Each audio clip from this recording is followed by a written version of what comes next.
Delegates, I'm pleased to bring you this report as General Secretary on the 47th conference here in the Slieve Russell Hotel.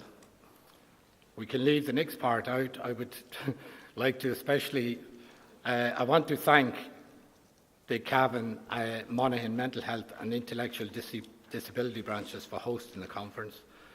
And I want to send a special warm welcome to the new INMO General Secretary, Ms Philny Hay, and Tony Fitzpatrick from the INMO, who are in the back for our address. So thanks for attending.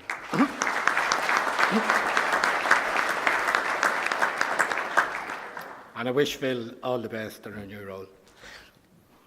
As you know, we have focused a lot of attention on the recruitment and retention crisis in nursing, and I will return to this topic later. But for now, I am pleased to be able to report to conference that despite this crisis, our PNA membership remains stable and has even increased in the past year. The National Ambulance Representative Association, NASRA, membership continues to grow, with a significant increase in the past 6 months. This is a reflection of the leadership, hard work and representation provided by Tony Gregg and Mick Dixon over the past 7 years. Mick has recently retired from the position of Chairman of NASRA, and Sinead McGrath has been elected as the new chairperson. I want to take this opportunity to thank Mick for all his work over the years and wish Sinead every success in the role. For 7 years, NASRA subscriptions have been deducted at source by HSE payroll. However, since last November, the HSE are refusing to deduct subscriptions at source for new applicants. This is a total affront to the fundamental rights of employees to organise and to the freedom of association. When we consider that the HSE deduct at source for the credit union, banks, insurance companies, even in some areas for GA draws, their behaviour in relation to NASRA members is absolutely shameful. NASRA mounted a very strong protest outside the National Ambulance Services Central Payroll Department in Tullamore in February, as the first step of resistance to this discriminatory action by the HSE. We will be intensifying our campaign to resolve this basic fundamental right to freedom of association in the coming weeks, and will not desist until this matter is satisfactorily resolved.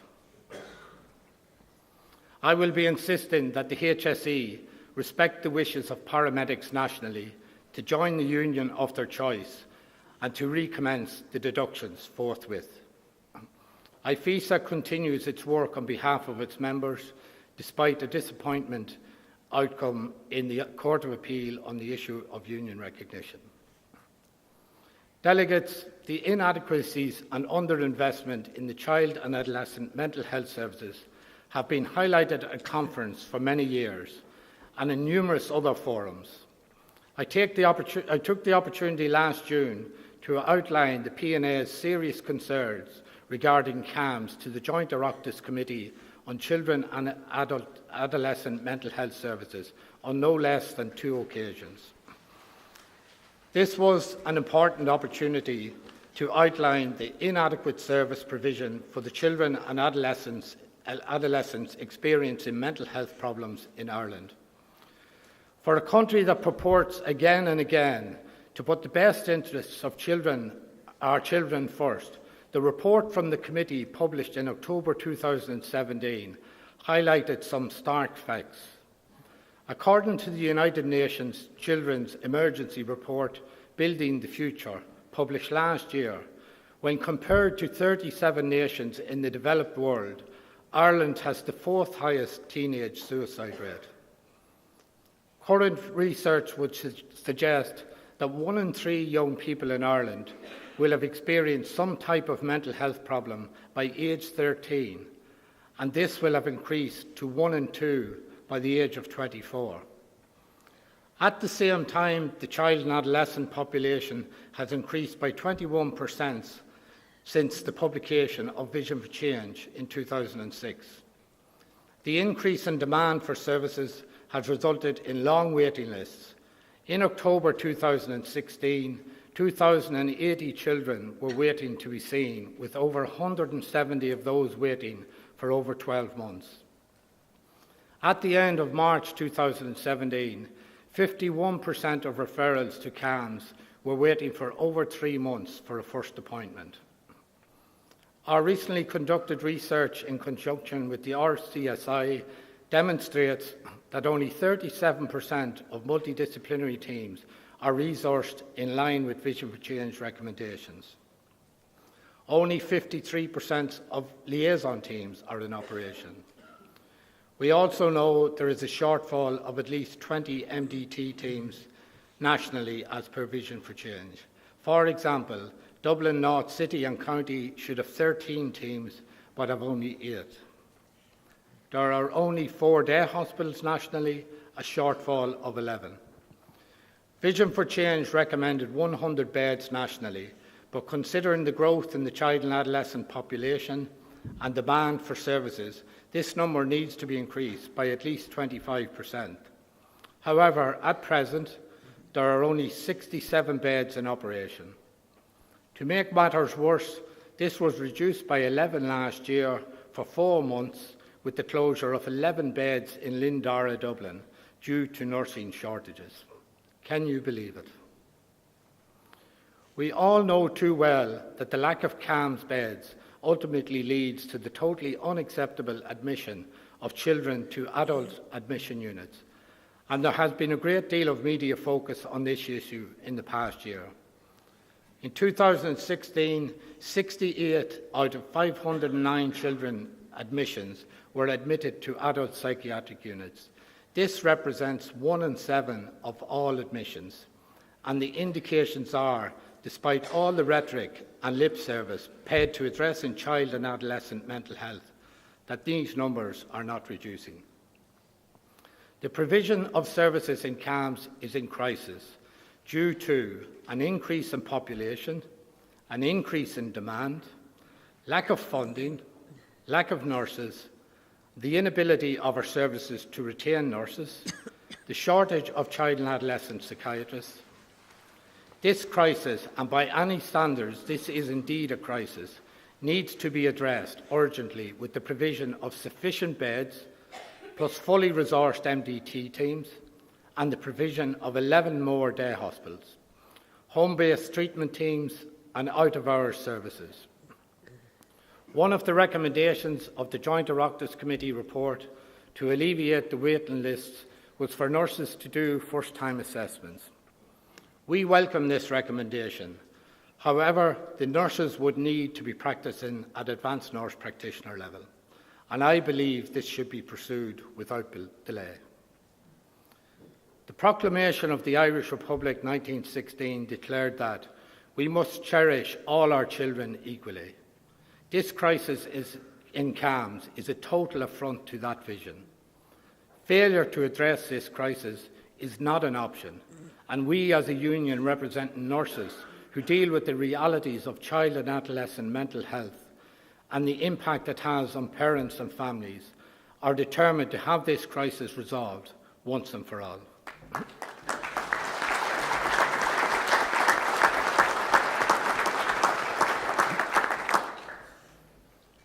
Eventually, 2 years after the review of Roscommon Mental Health Services was commissioned, and only after numerous demands by the PNA for its release, the Roscommon report was finally published last September. Delegates, this is among the most damning reports ever to be published in Ireland in relation to mental health services. Among the many shock findings, the report revealed that despite a dearth of community services and where implementation of key changes set out in Vision for Change ranged from slow to non-existent, the Galway Roscommon service astonishingly still returned 17.67 million to the national division over a 3-year period. This is unbelievable. This was in the period 2011 to 16, when there was a net reduction of 155 nursing posts. This report is nothing less than a shocking indictment of the management of the service and highlighted the extent to which their failings had compromised the ability of nursing staff to deliver safe standards of care. The fact that the report draws parallels with the Mid-Staffordshire hospital scandal in the UK, regarded as among the worst scandals in NHS history, says it all and illustrates the scale of their failings and the impact on Roscommon. Not that any of this was a surprise to our members, who have been highlighting the issues in Roscommon for years. We continue to voice our unease and discontent that the implementation of the report's recommendations are being left in the hands of a number of those so heavily criticised in the report. The funds so casually returned to the HSE and the vital resources lost over the period of review must be reinvested in the Roscommon Galway services as a matter of urgency, and the lethargy and foot-dragging in the implementation of the 27 recommendations has to end. The Roscommon report recommendations have to be implemented urgently and all additional resources supplied to bring this service, neglected for so many years, in line with Vision for Change. In relation to accountability for the litany of failings identified in the report, I am asking the Minister and the HSE to determine who is going to be held accountable for this ineffective leadership, which has resulted in the undermining of the standard and safety of services for both staff and patients in their care. I am calling for an independent investigation into the mismanagement of services on the scale revealed in the Roscommon report, so as to ensure that nothing remotely similar occurs in our mental health services.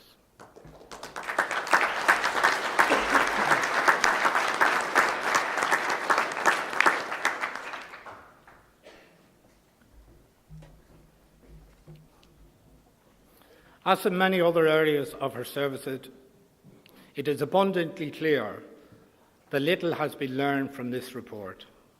Incredibly, only last week, in the same CHO area, the talks under the auspices of the WRC regarding the opening of the new 50-bed admission unit in UCHG Galway collapsed. The HSE are insisting on opening only 45 of the promised 50 beds. This is in direct violation to the agreement on the closure of 22 beds in Ballinasloe in 2014, when management gave a commitment that 50 beds will become operational in Galway. Thankfully, we have this commitment on the record of the Oireachtas. In his address to the Joint Oireachtas Committee on the Future of Mental Health Care on the 18th of January this year, the Chief Officer, Mr. Tony Canavan, told the committee with great confidence that we are also in the process of completing the development of a new 50-bed inpatient unit on the grounds of Galway University Hospital. In the past week, some members of the committee have expressed their dismay that this clear commitment to them has now proven to be hollow. It is inexplicable that the HSE can simply renege on these commitments when there is a high level of bed occupancy within the existing 45-bed unit and minimal implementation of Vision for Change for community services, with no home-based treatment teams, no 24/7 crisis service and no regional ICRUs. We are determined to hold the HSE to its commitment to the provision of these 50 beds. Inevitably, as has always been obvious in my address to you, once we begin any conversation on our mental health services, we very quickly mention the hope and expectation that accompanied the launch of Vision for Change. The review of Vision for Change is currently underway, but with the voice of the PNA being ignored. We would have to question the makeup of the oversight group. It beggars belief that the voice of psychiatric nurses, the PNA, is not included in the oversight group. Despite being one of the most important stakeholders in the mental health sector, and the fact that we are the only representative organisation to conduct 3 substantial pieces of research on the implementation, or more accurately, the non-implementation of Vision for Change, we are left outside the door for this crucial review of Vision. How can this be allowed unless it directly relates to the fact that we continue to highlight the unpalatable facts about the record on what was to be the roadmap for the future of mental health services in Ireland? These include a reduction in beds of 92% from 1984 to 2016, from 12,484 beds to the present number of 1,002. During the 11 years of Vision for Change, 76% of beds were closed, with only 30% of the promised community services provided. The percentage of the health budget allocated for mental health has diminished from 14% in 1984 to 6% now. The non-implementation of the community aspects of Vision for Change, the key pillar of the whole strategy, means no ICRUs, virtually no crisis houses, no crisis teams, inadequately resourced home-based and outreach teams. The absence of community services has resulted in major issues of concern. In the past 10 years, there has been an increase from 3% to 8% of the prison population who have a severe and enduring mental illness. Due to the failure in the provision of assertive outreach teams and intensive care rehabilitation units, over 16% of the bed capacity nationally is occupied by service users whose admission has exceeded 6 months. As a consequence of the 76% reduction in beds and the lack of community services, there is a huge demand on beds, resulting in 120% bed occupancy. In practical terms, this means that service users admitted, for example, to Waterford and Kilkenny must regularly resort to sleeping on chairs and couches due to the lack of beds. Since December 2017, there has been 37 occasions where service users had to suffer the indignity of sleeping on chairs in the admission unit in Waterford. And from January to March this year, there have been 43 occasions where service users in the admission unit in Kilkenny have slept on couches.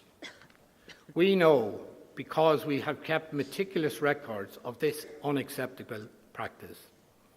Delegates, I ask, where is the Mental Health Commission in relation to these scandalous circumstances, where service managers do not appear to be too perturbed by these practices? Once again, it is the PNA who must advocate for service users.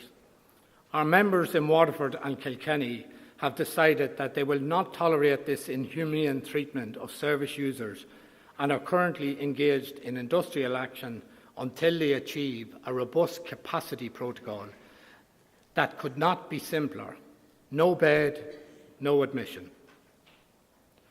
Once again, nurses have had to resort to industrial action to demand basic dignity, comfort and respect for those with a mental illness.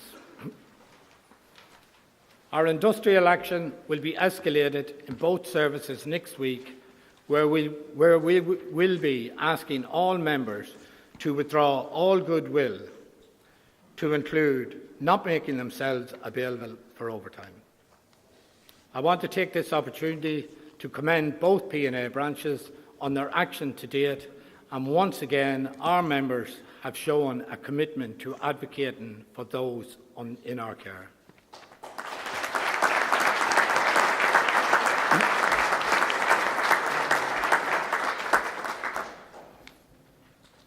I am calling on Government to ensure, in the review of Vision for Change, that the recommendations of 11 years ago are finally delivered on. Part of our Recruitment and Retention Agreement 2016 was the provision of a number of pilot sites for 24/7 crisis intervention services. 2 years on, and the HSE continued to kick the can down the road, with the earliest introduction of even pilot sites unlikely to happen until 2020. 24/7 community services are commonplace for over 20 years throughout the developed world, but disgracefully, our services offer more comfortable chairs to sleep on in overcrowded admission units rather than develop community services. In February this year, I was once again privileged to address the Oireachtas Committee, this time on the future of mental health care. This provided the PNA with an opportunity to address Oireachtas members from both houses and to outline the deficiencies as described above. We also set out our vision on the future of mental health care from the unique and insightful perspective of dedicated and professional nurses working on the front line. We await the publication of the committee's report in the near future. Central to Vision for Change was the establishment of a National Mental Health Directorate to put in place the administrative and organisational structures to bring about the change required. Indeed, the 1966 Commission of Inquiry, which I'm sure you all remember, recommended this very same requirement. The PNA consistently argued that the establishment of such a structure is essential to deliver on the implementation of the 160 recommendations of Vision for Change and would protect the mental health budget. As a consequence, the Mental Health Division was established in the HSE in 2013. Part of its remit was to have operational and financial accountability for all mental health services. Astonishingly, 5 years later, the division has been disbanded. The consequence of this is that the budget allocation will be distributed to the CHO areas, and as we have witnessed before, funds are transferred between primary care, social care and mental health. Our experience that mental health comes off as a loser in these exchanges. We have to ask, what does this inexplicable decision say about the attitude and regard for mental health services and the priority they are given within policy planning?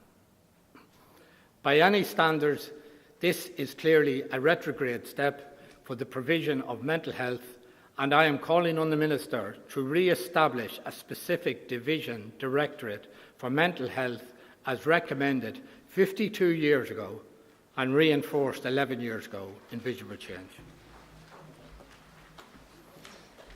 You may recall at last year's conference that I called for immediate engagement on the development of the new National Forensic Mental Health Service. This new development will comprise of a 170-bed campus incorporating a 120-bed forensic hospital, a 10-bed child and adolescent mental health unit, a 10-bed mental health intellectual disability unit, and a 30-bed intensive care rehabilitation unit. The construction of these units is well advanced and are proposed to be operational by the end of 2019, start of 2020. Despite this being one of the largest public health investments in the history of the state, on a par with the development of the National Children's Hospital, our numerous requests for engagement to enable a smooth transition to this state-of-the-art facility have been ignored. Once again, I am demanding that the HSE consult and engage with PNA to allow the perspective of the frontline nursing staff to be at the forefront of this exciting historical development for mental health services.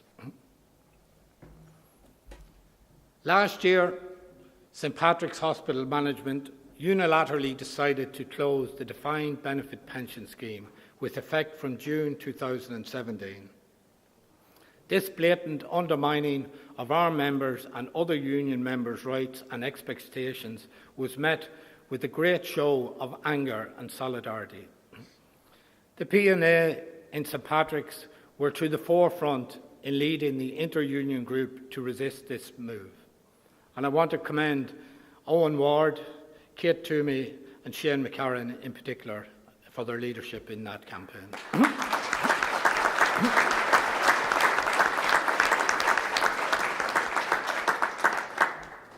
A number of well-attended lunchtime protests ensued, which culminated in a ballot for industrial action up to including strike. The turnout to ballot was phenomenal, and the result was an overwhelming mandate for action.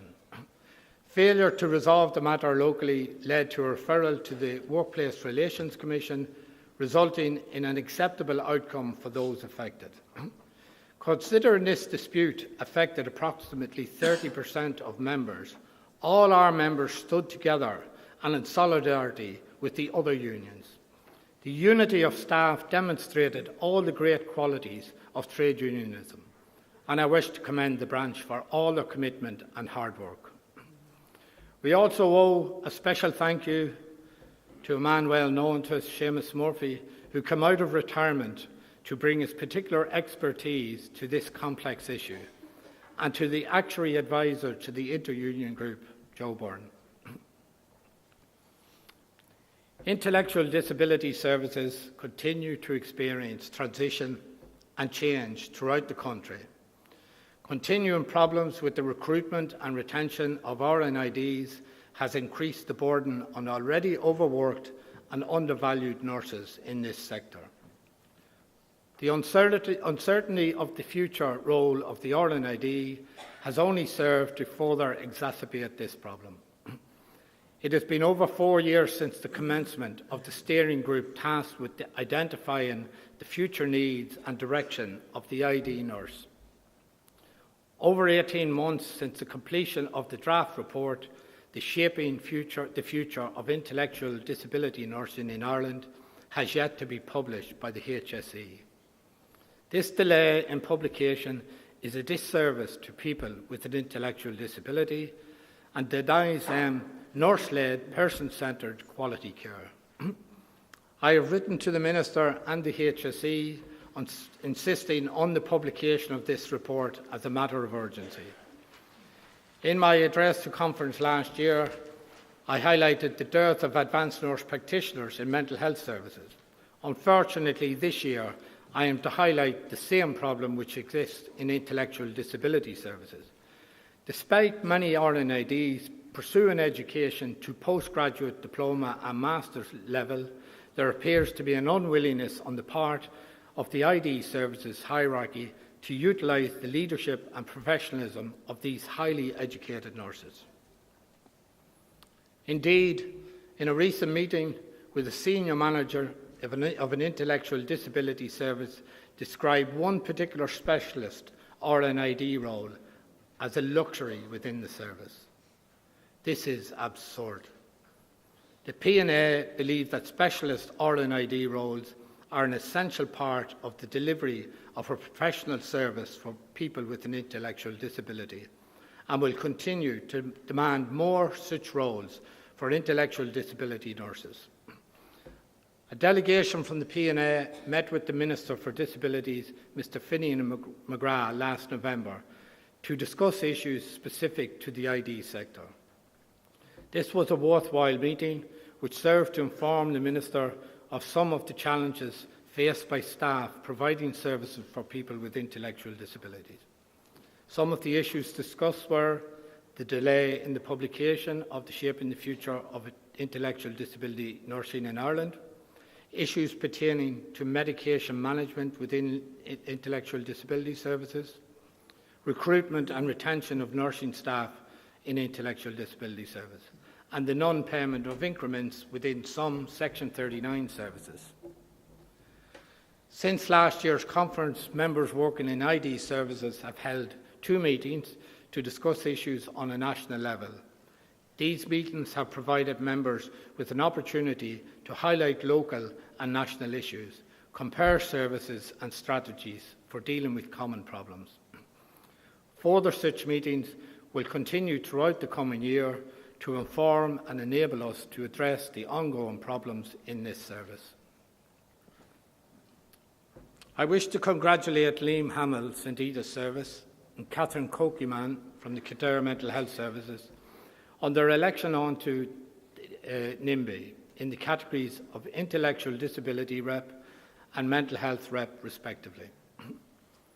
I also want to thank Noel Giblin for all his work on the NIMBY board for the past 5 years.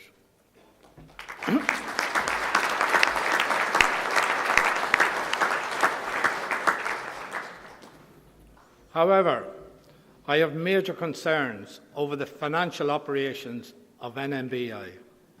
As you are aware, we successfully resisted an increase in the retention fee of €100 annually.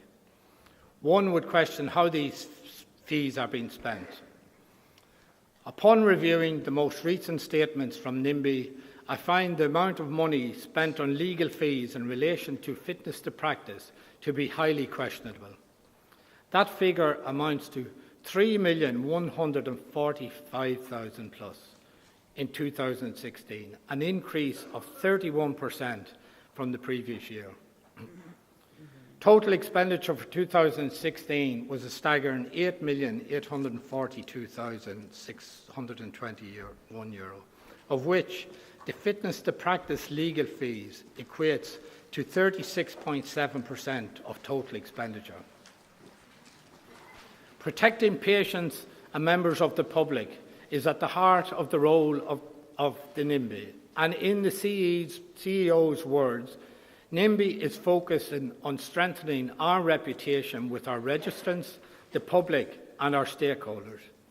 I believe that spending 36.7% of total expenditure on legal fees does not strengthen any reputation with the registrants, especially when it is the registrants' fees that are funding this exorbitant expenditure.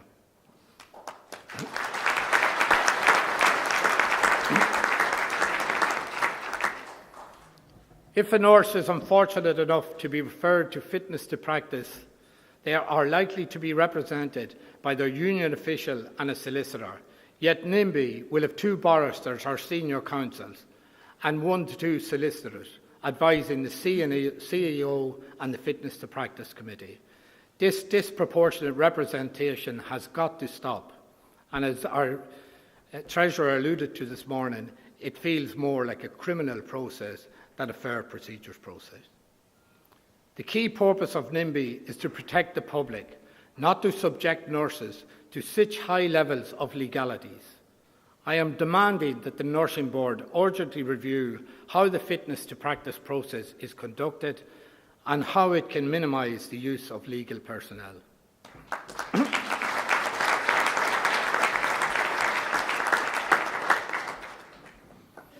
Colleagues, NIMBY will undertake an extensive consultation with all stakeholders, including nurses and midwives, on the proposals for a scheme for monitoring the maintenance of professional competence as set out in the Nursing and Midwives Act 2011 from April to June 2018. The target date for the introduction of the scheme is early 2019.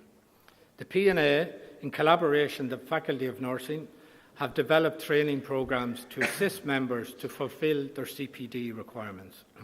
The programmes are accredited by the RCSI and NIMBY and are available to PNM members at a subsidised cost. You will have noticed in your packs an information sheet outlining the first series of PNA RCSI programmes, which will commence later this month. As the PNA RCSI College evolves, we look forward to your support in building this initiative as a PNA member-focused resource respecting the PNA's long tradition in relation to nurse education and practice on the ground to directly enhance service user experience and transform evidence into action.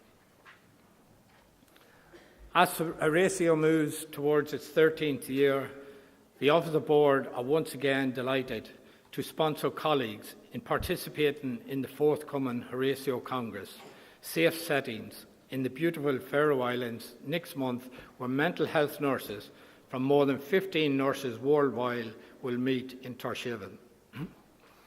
These events provide great opportunities for learning, networking, review and discussions about service delivery and quality initiatives across Europe. The Irish delegation is extremely popular amongst the European counterparts, for both in terms of the quality of their presentation, but also in their unique ability to lead the social itinerary led by Mr. Andy Myler. As you know, through the consistent leadership of Des as President and now Aisling as General Secretary, Horatio continues to build as the representative voice for psychiatric mental health nurses in Europe and beyond, influencing and advising the various organs of the EU on mental health matters and on nursing matters. In the past year, new ground was broken when Horatio, represented by Aisling, was the first nursing organisation to present at the World Congress of Psychiatry in Berlin, which to date has mainly focused on psychiatrists. This prestige event has in excess of 10,000 participants.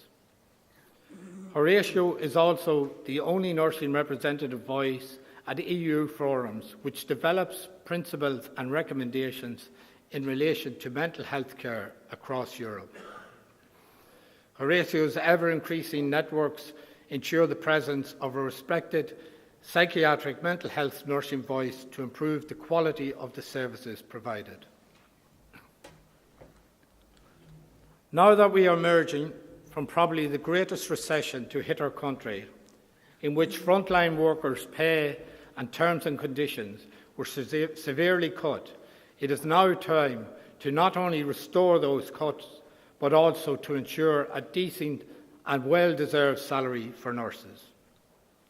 Last year saw the start of pay restoration, and I emphasise start, with the Public Service Pay Agreement 2018 to 2020, which was accepted by a ballot of our members in October 2017.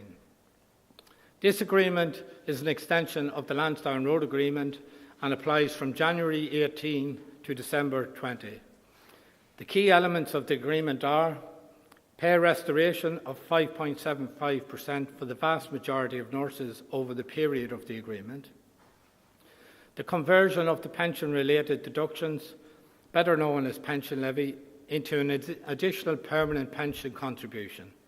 This will take effect from the 1st of January 2019, and this has different ramifications for those covered under the three separate pension schemes.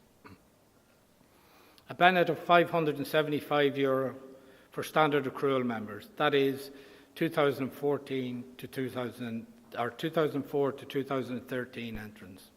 A benefit of €775 to 1,776 for single pension scheme members, that is post-2013 entrants on salaries of 35 to 50,000. Combining the pay restoration and PRD changes for nurses on salaries between 30,000 to 50,000, the average increase is pre-2004 entrants 1,909 to 2,790, 2004 to 2013 entrants 2,284 to 3,365.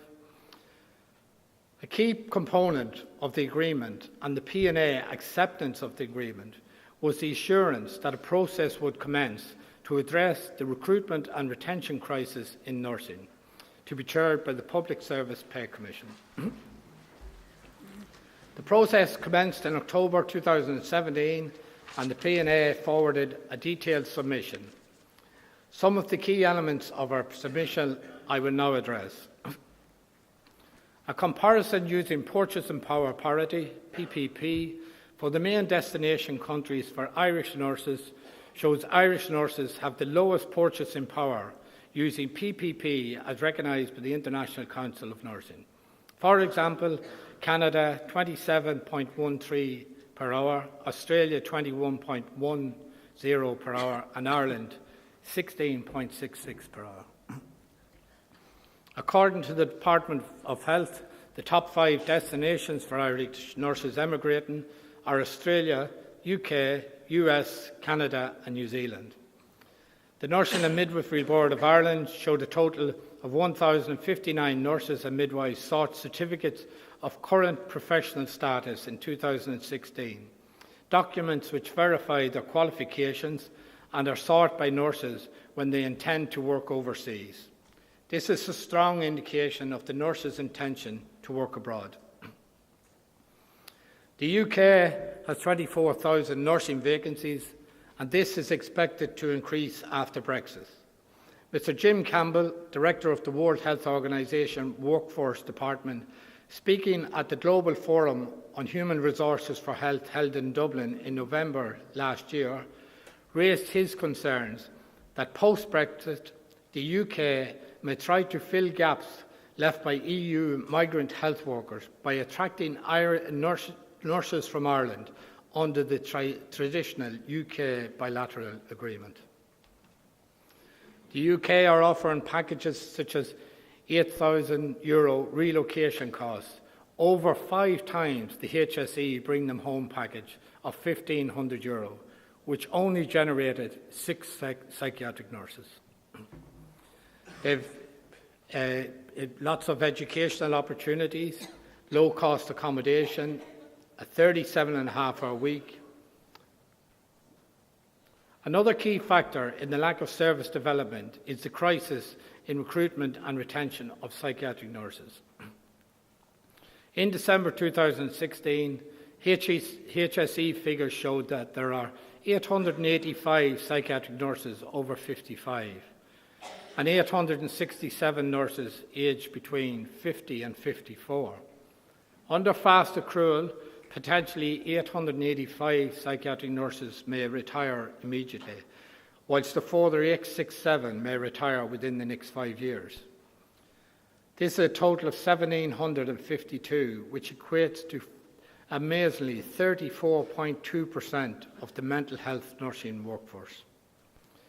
The headcount as of September 2017 was 4,748, and these figures would suggest that there are 374 vacancies nationally. However, a recent survey of PNA branches suggests vacancies are closer to 500. And service with high levels of vacancies are Tallaght and Lomans, with 52 vacancies, equating to over 20% of the staffing complement. St Joseph's Mental Health ID Service in Portrane, 64 vacancies, again over 20% of the complement. Waterford, 26 vacancies, over 19% of the complement. And Louth Meath, 38 vacancies, over 16%. When we factor in the service developments as outlined in Vision for Change, those areas which have not been implemented, there is a requirement for the provision of an additional 700 plus nurses. In addition, when we factor in 10 to 15 nurses per assertive outreach team as recommended by Vision, that is one team per 100,000, this equates to 675 nurses at 15 nurses per team by 45 teams nationally.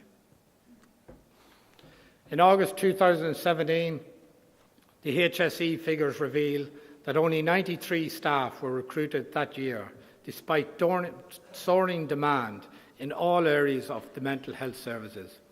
And the HSE's own admission that 1,963 new posts have to be filled if the level of staffing required in Vision for Change is to be achieved. Upon recruitment to the health services, nurses are required to supervise, delegate to healthcare assistants and provide clinical leadership. Those same young graduate nurses are highly offended when they discover the HCAs they are supervising are being paid more than them. In Ireland, the nurse must reach the 5th point of the salary scale before she or he exceeds the pay of a HCA on the max of the scale, that is the 9th point of the scale. In the UK, the professional qualifications of the nurse are recognised with the first point of the nurse's scale above the maximum of the HCA scale. In the UK, again, the nurse is recruited as the same level as the therapy grades, that is physios, OTs, podiatrists and play therapists.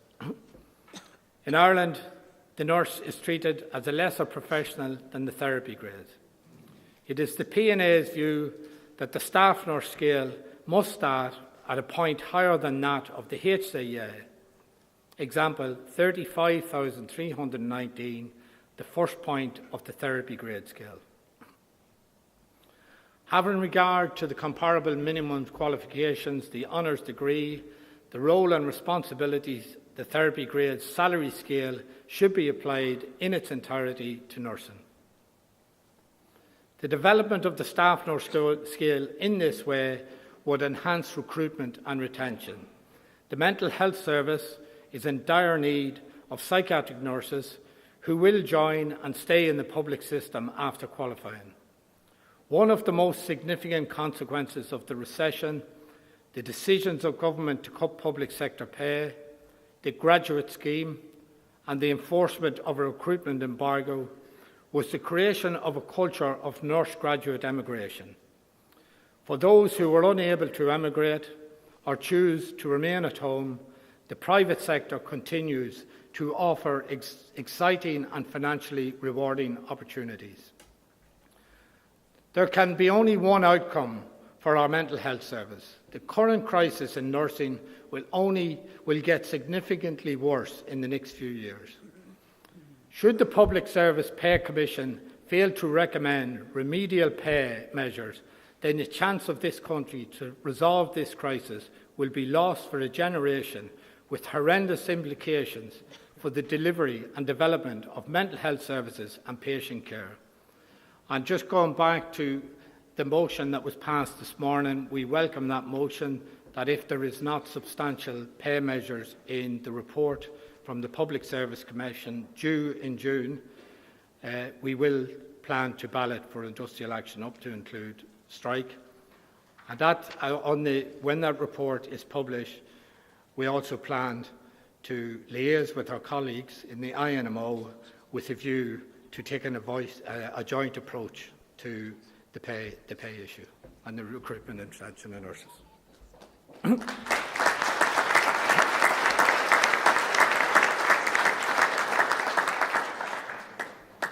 The PNA cannot and will not accept anything less than a significant, meaningful recommendation by the Public Service Pay Commission to address nurses' pay. The last year has been a particularly challenging year for the Union, with 3 weeks of intensive pay negotiation, submissions to the Public Service Pay Commission, joint Oireachtas committees on child and adolescent services, and the future of mental health care. Throughout this year, we have had disputes in St Patrick's Hospital and the present disputes in Kilkenny and Waterford. We also had a dispute in St Loman's Tala service, which successfully resisted the proposed closure of the high observation unit there. We are currently in dispute in Laois Offaly Mental Health Service in relation to staff levels, non-payment of temporary higher post appointments, and the ongoing delays in the filling of permanent vacancies. All of this work requires the commitment of the local branch and officials and members, and I would like to thank and commend all the branches for all the hard work throughout the year.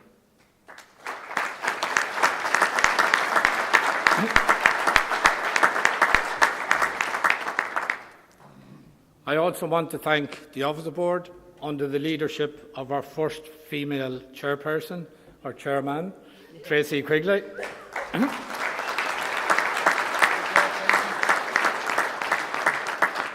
For all their dedication throughout the year. This year, we have lost Kevin O'Connor and Yad Murphy, who are resigning from the board. And from this morning's election, we've also lost Breach Callaghan. I would want to thank them all for their hard work and valued input over the years, and look forward to their continued involvement with the PNA. Thank you.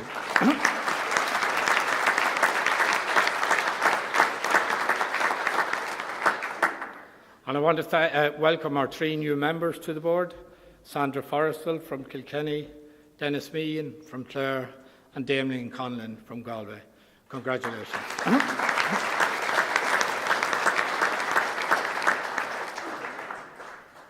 I want to thank all the staff for their tremendous work and commitment. Our IROs, Michael, Caroline and Rory, our Research and Development Officer, Aisling, for which no challenge is too big for any of these staff, with numerous examples of meetings late at night and a meeting first thing in the morning. The dedication and the commitment is just incredible, and they're an absolutely great team to work with.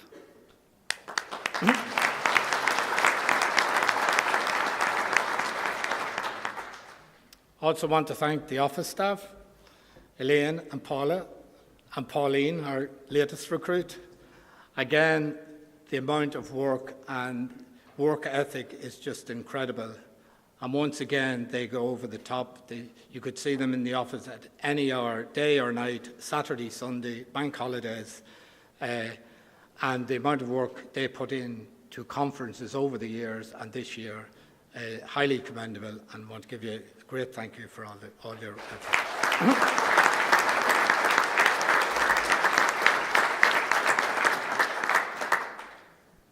And as we know, like people that take on roles as officials or branch officials, they need the support of their wives, husbands, partners. So I want to thank all of the officials, of all the staff and all their partners. And of course, I also want to thank Leash for her patience, which she needs loads, and support.